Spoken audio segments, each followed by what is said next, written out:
your source for all things Texas Tech. This is the Ask Level podcast from the Double T Sports Network.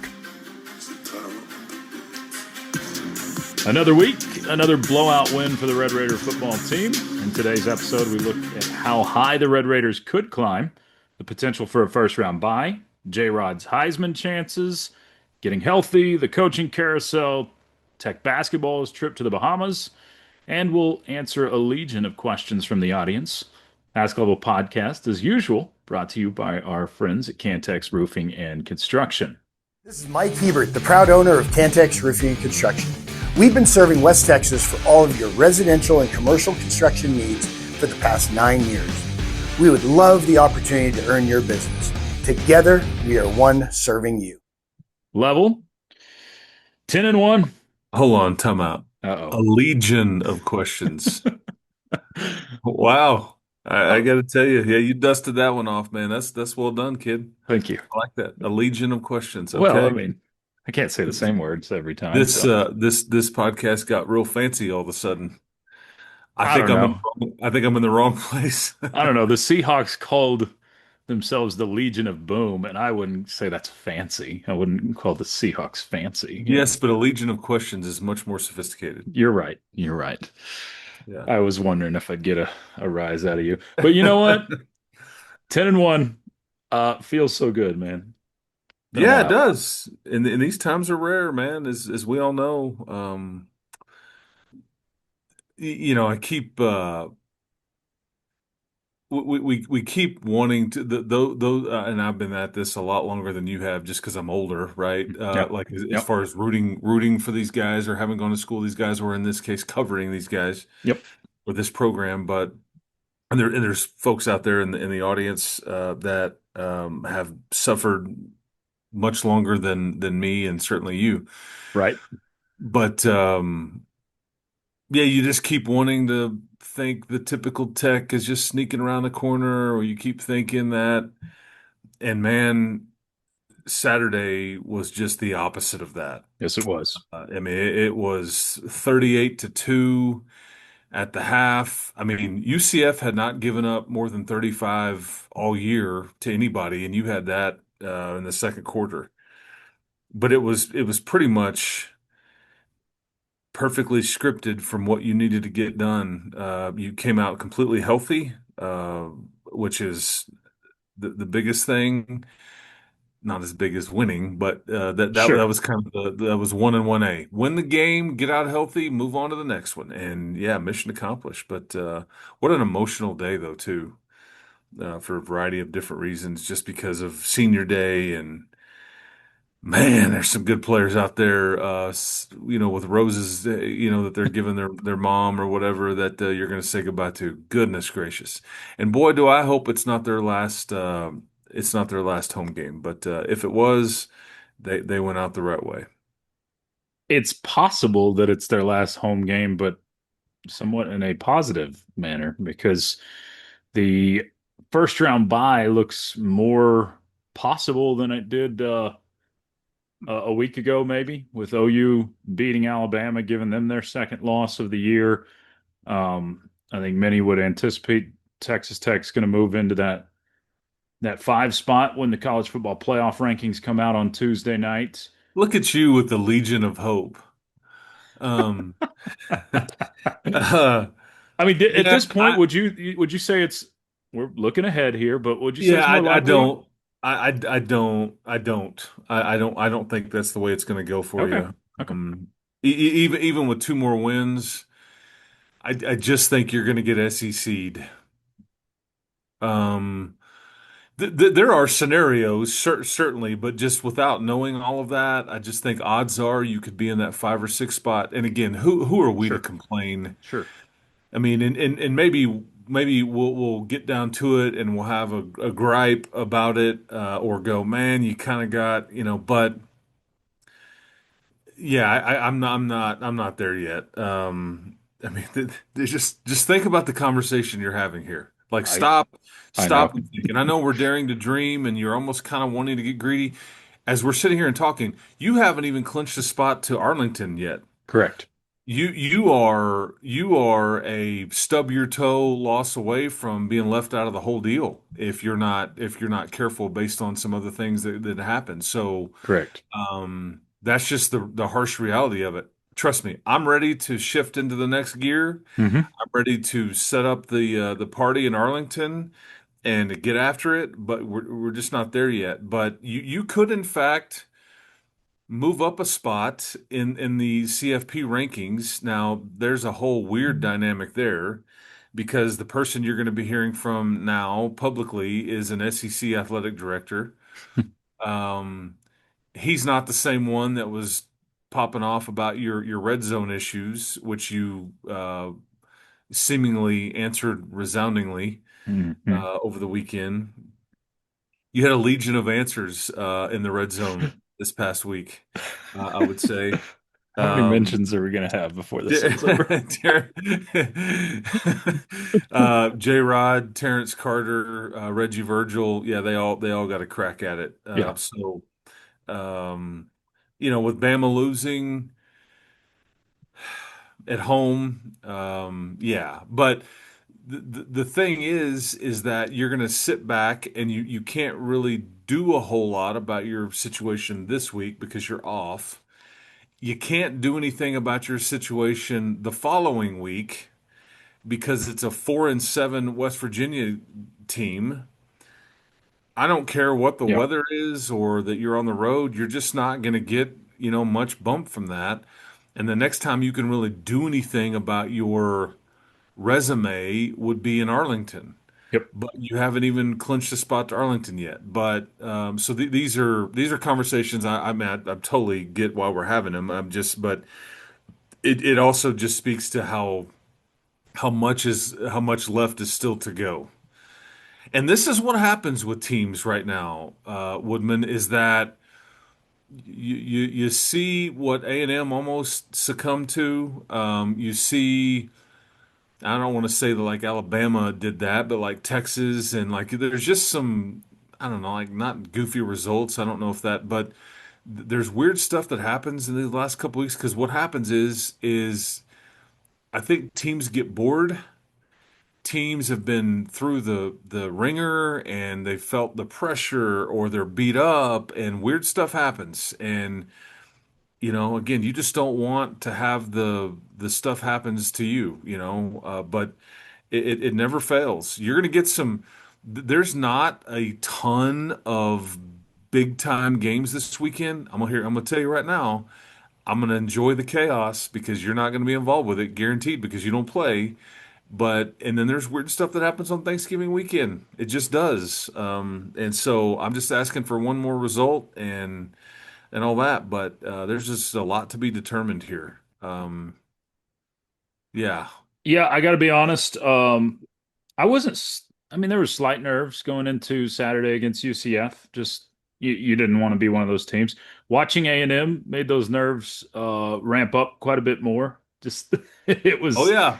it was like, oh no, you can't do this, can't do this because they can afford it being in the SEC. Texas Tech can't afford it being in the Big 12. Um, as far as keeping your playoff spot. So I you're right. It was the opposite of what we've been used to, the typical tech type of stuff that you mentioned. It was such an opposite day because you came out, handled business as well as you could have. And I don't know that Saturday could have gone much better for the Red Raiders. No, I mean to get Barron out of the game before halftime, Yep. to run it as well as you did, to execute in the red zone. UCF just had no answer for what you were doing defensively. They had a few plays here and there, but just generally speaking, there was never a threat. Mhm. You had the one drive where you kind of slipped up and let them poke it into the end zone. I don't know if I agreed with the call in the end zone after going back to watch it, where the safety on Howard Sampson, it looks like the defensive lineman kind of Yeah, trips, he falls. Yep. and the optics of it looked bad. You wish that was able to be reviewed, especially since it cost you points. Hmm. But yeah, short of that, man. I mean, like, yeah, what else do you want? So that was and again the I say that my past memories or my scar tissue, my PTSD, all the stuff, this team is different. Yes, I they mean, are. they just are.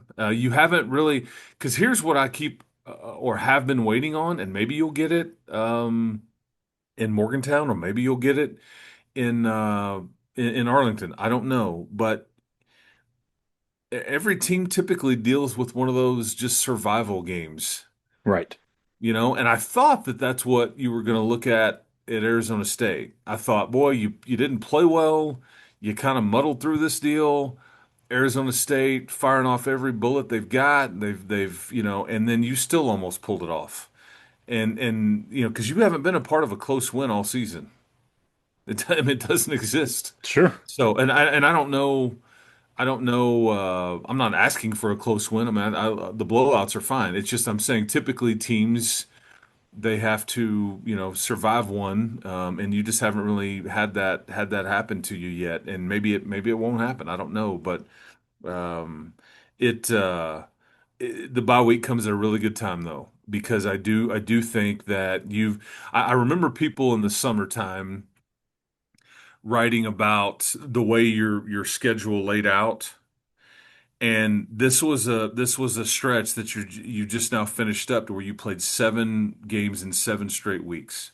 You Yes. went 6-1 in that stretch, and everybody kind of felt like if you're gonna get got, that's when it'll happen. And you kind of got, but you're still in the best spot of anybody else in the league, Right.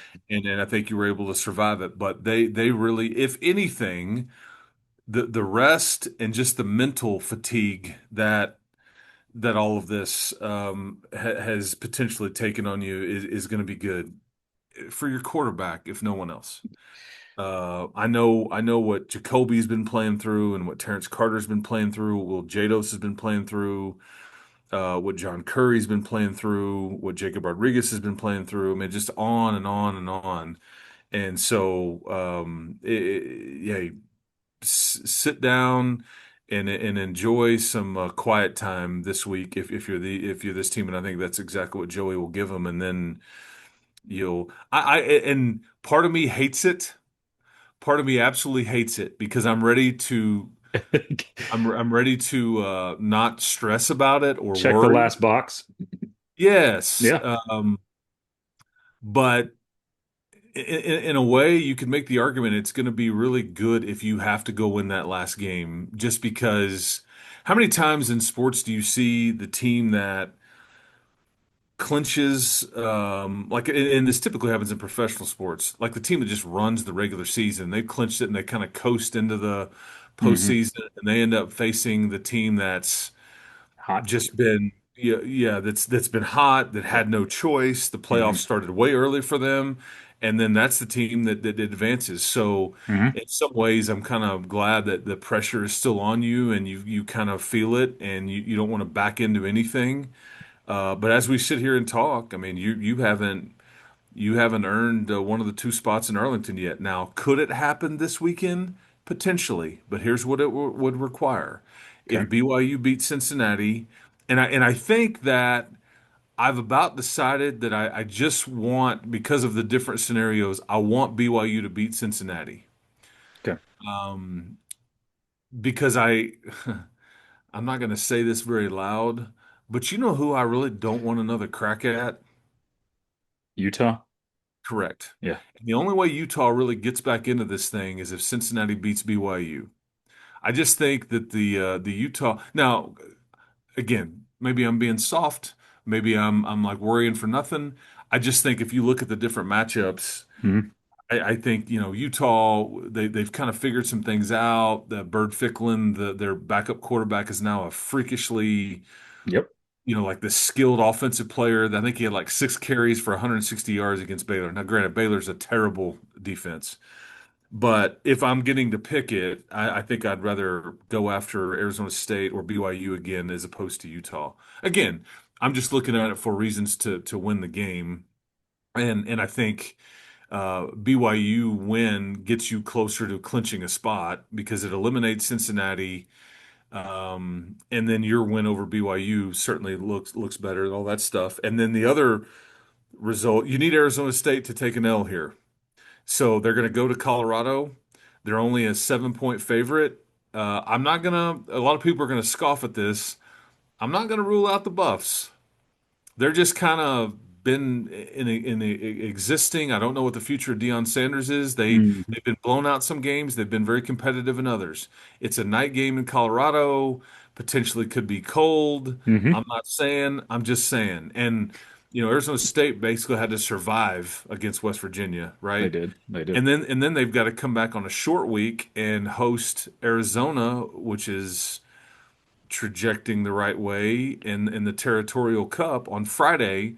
So, because Arizona State taking an L again puts you that much closer, or would put you in the Big 12 title game, and that game will be over and done with by the time you kick it off against West Virginia. So Yeah.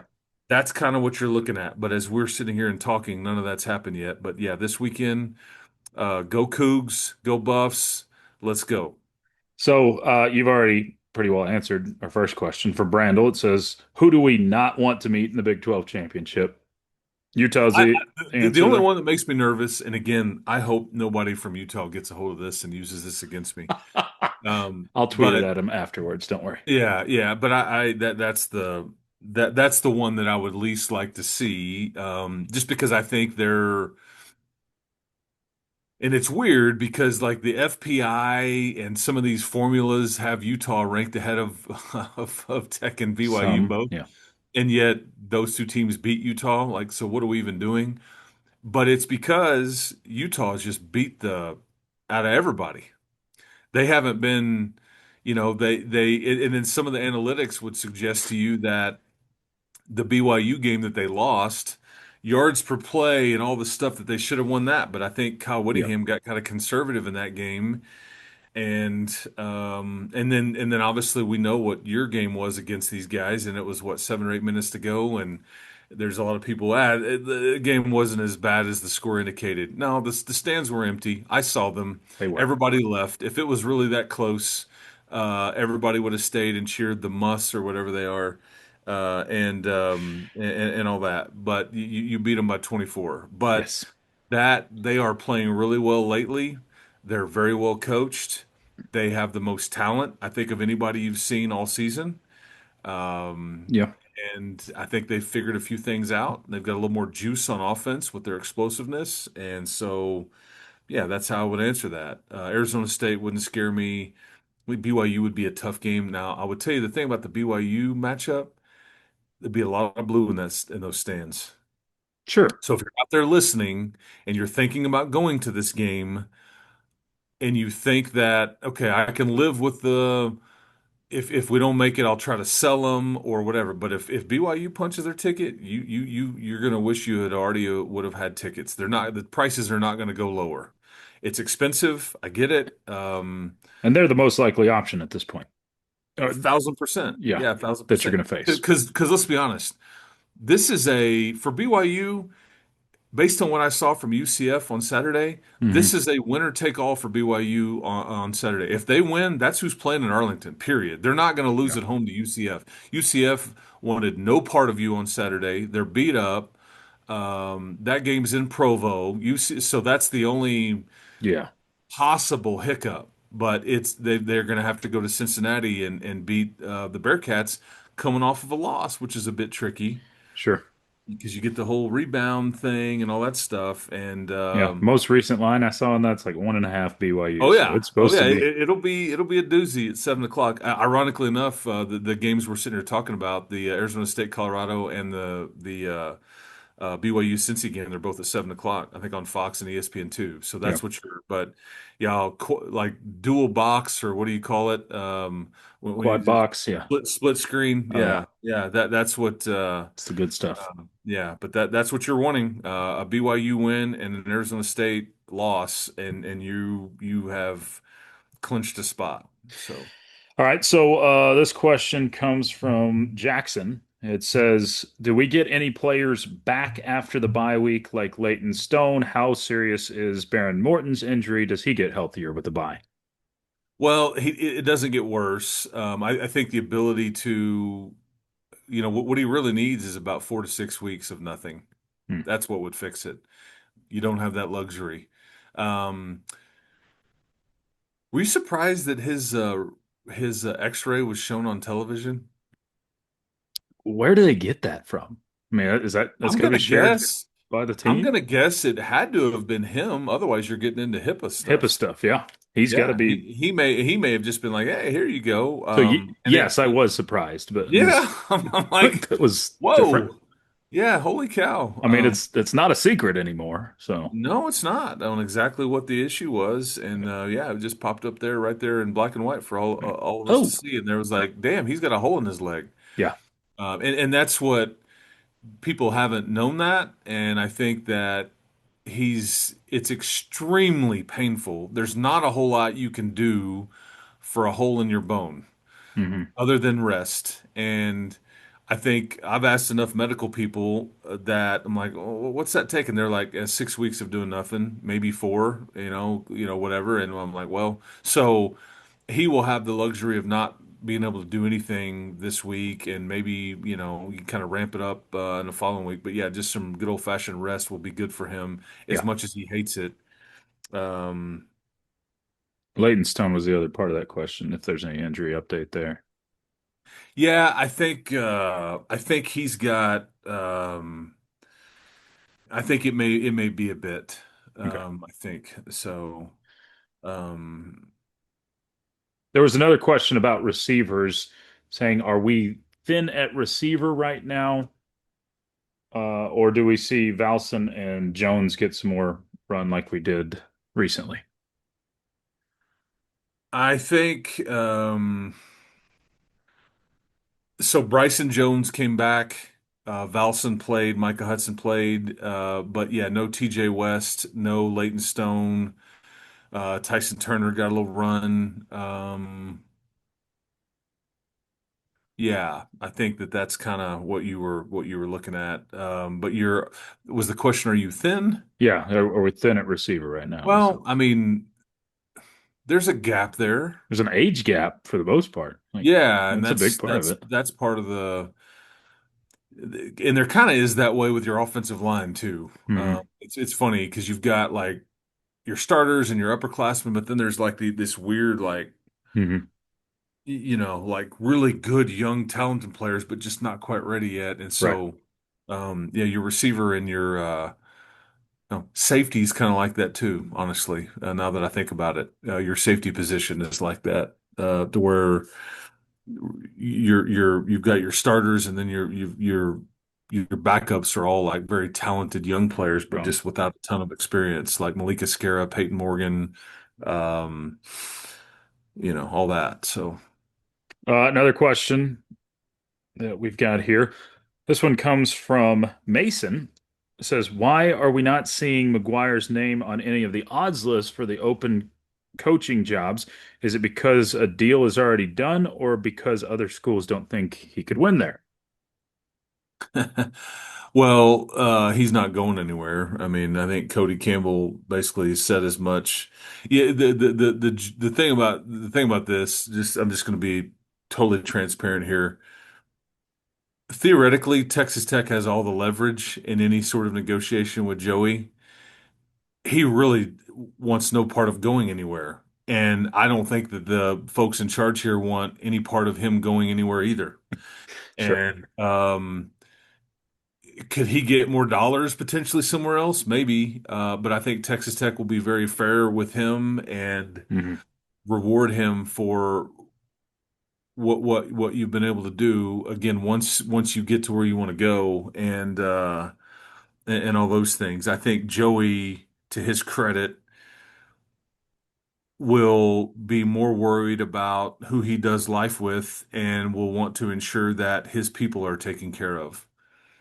That's as much of, and it's not just your coordinators and your assistants, but it's your personnel department, it's your strength coach. I mean, it's just, I think what you've got going here is pretty good. And I think just trying to make sure that, before you take care of me, I just want to ensure that what all is here is Yeah. in a good spot. So anyway, that's how I would phrase that. But I wouldn't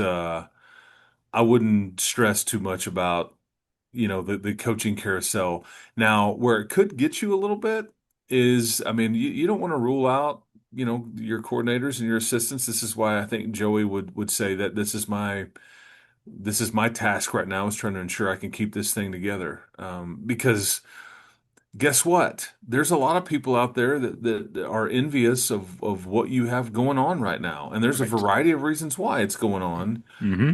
But Joey is really the ringleader of it all. And I think, and yes, Cody and Dusty and Mike Wallace and um, Gary Peterson and Kirby and President Skuvanik, and everybody has a role, but Joey's kind of like the connector of all of it. And John Sellers, I mean, just on and on. And so I think that people would love to be in that business, but I think that it's Joey's job, or Joey's intention, to try to keep everything, or as much as he can, together here. And we go back to how tricky was it a year ago when you don't have either coordinator, Yeah. and you're wondering, and you're trying to put this portal class together, and there's Yep. just a lot of unknown there. And so anyway, there you go.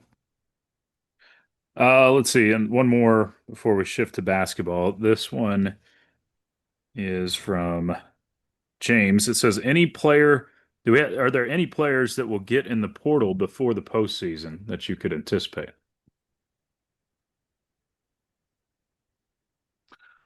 Oh, their intention to get into the portal, because they wouldn't be able to get into the portal. Right. I guess They announce their could they could intention they is could what. basically say, yeah, my intention is that. I don't know. I think that you need to keep your head on a swivel for a variety of different reasons. Is there, because the way I'm hearing that question asked, is there somebody on your roster that you're not expecting that's going to get into the portal, Mhm. i.e., maybe a younger player that, is blocked from playing time or whatever? I don't know. I think odds are it's kind of like keeping your staff intact. I mean, odds are against that you would be able to just have a Keep clean, everybody. Yeah. it's not really realistic. I wonder about, like, you do wonder about some of the younger offensive linemen, like somebody like Mo Horn, who started last year, Sure. that hasn't played a ton, but he's one play away from, like, playing a ton, right? And he's dealt with injury this year too. He was hurt in August, and Yep. that kind of put him behind the eight ball a bit. So I don't know. That's gonna happen to you, Mhm. sure. And that's why Joey would say about his portal class, well, I think it could be fairly small. And then, though, you start Yeah. seeing what else, like, okay, I didn't anticipate this, and this, and so let's go find some depth out there. And that's kind of what happened last year. But All right, so the Red Raider, we'll talk more football, obviously, but you got a bye week coming up, so we'll get into that stuff more and talk West Virginia next week. Well, let's talk some basketball. Red Raiders lost last week in Illinois by 4 points. Kind of had a meh showing against Milwaukee, able to stretch it out to a 17-point win on Friday night, and ultimately win that one heading into a week where you've got two in the Bahamas. And I think there's still a lot of meshing that needs to happen for this team, but that you could say that about a lot of teams around the country right now. So, what are your thoughts on this team as they head into a Bahamas week this week? yeah, this is, I mean, again, I think Friday night against Milwaukee was a bit tricky. You win it comfortably, kind of Hmm. pulled away at the end, but the head coach was very frustrated, Very. and I think his comment was, "This isn't good enough." Some of this is just you're trying to speed up the chemistry and the growth process, and it just takes time. Yep. Um, I think the trip to the Bahamas is a bit interesting from the standpoint of somebody comes away from that trip 0 and 2. Two teams will come away from that thing 1 and 1, which is probably the odds of what you're looking at here. If you come away 2 and 0, everybody's going to forget about that Milwaukee game and how frustrated Grant McCasland was in a hurry. Sure. Um, but the reality is that like because Grant said this, we talked about this on the broadcast or the telecast, I should say, on Friday night. But the reality is like Luke Momboye debuted the other night Right. of his season.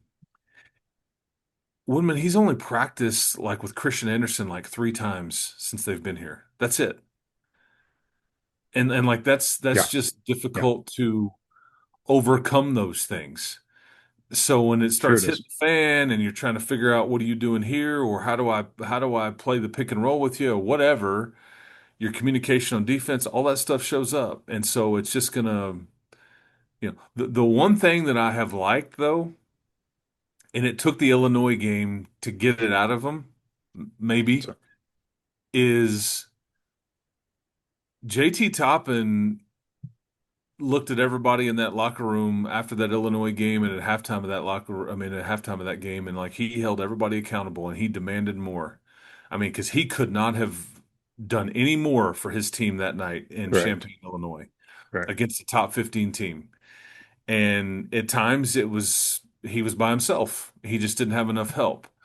So he looked at everybody, and I think that that's the weird dynamic with this team is there's nobody that is a natural outspoken leader.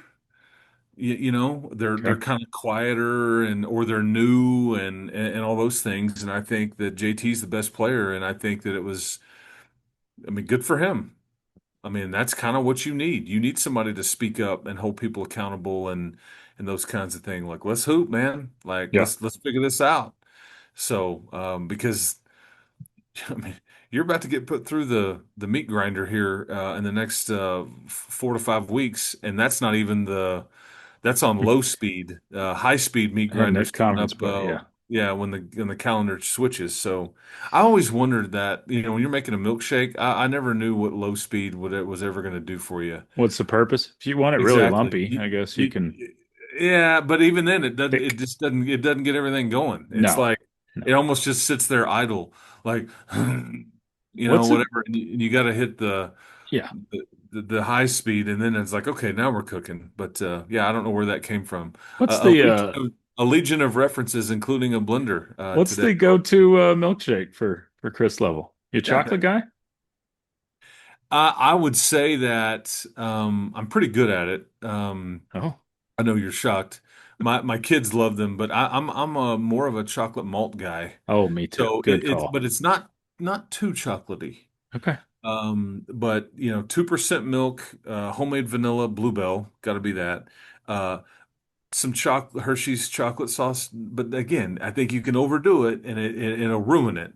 And then a lot of carnation malted milk in Malt, there, yeah. and yeah, the consistency's got to be like a happy medium. Can't Okay. be too runny, can't be too thick or whatever. And so yeah, it's but when it's done, man, giddy up. I've got some special styrofoam cups and these like straws that you can basically see through that they're perfect for milkshakes. So yeah, that's typically my family's go-to on Super Bowl Sunday is we make nachos and Wow. milkshakes or malts in this case.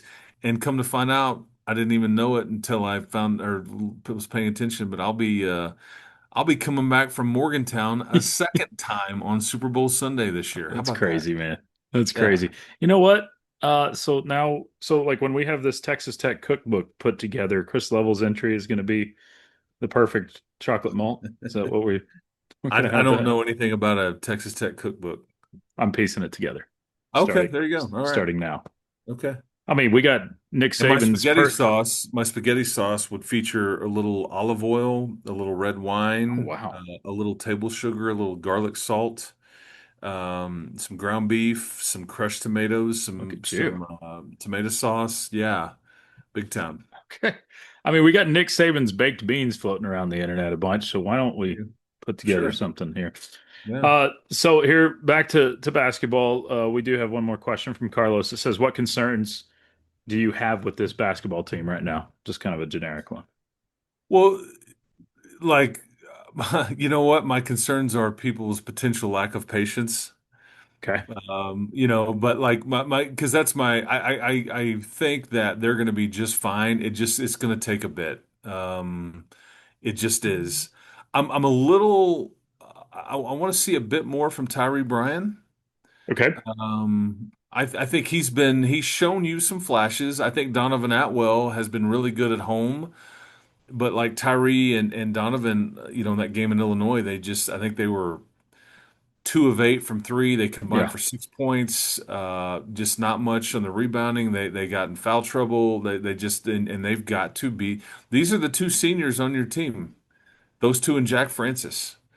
So they need to. And then it's too early to tell on Bamboye, but Christian and JT have been really good. And Yeah. Yeah. yeah, so we'll see. Yeah. You're going to have to be able to knock down outside shots if teams are going to double team top it. I mean, it's just, and I think that's what Yes. we saw against Illinois a little bit. It's just not a good You're shooting night. here's you another one is that you know, I think you're gonna have to put more pressure on the rim and be able to get to the free throw line a bit. Like Okay. because what you're seeing is that the Illinois game, you couldn't get to the free throw line. And then there wasn't just a whole lot better against Milwaukee. JT's throwing up a lot of hook Right. shots. Tyree and Donovan are more spot up shooters, so they're not necessarily attacking the rim and getting downhill. Sure. Just something to monitor there. Fair enough. Fair enough.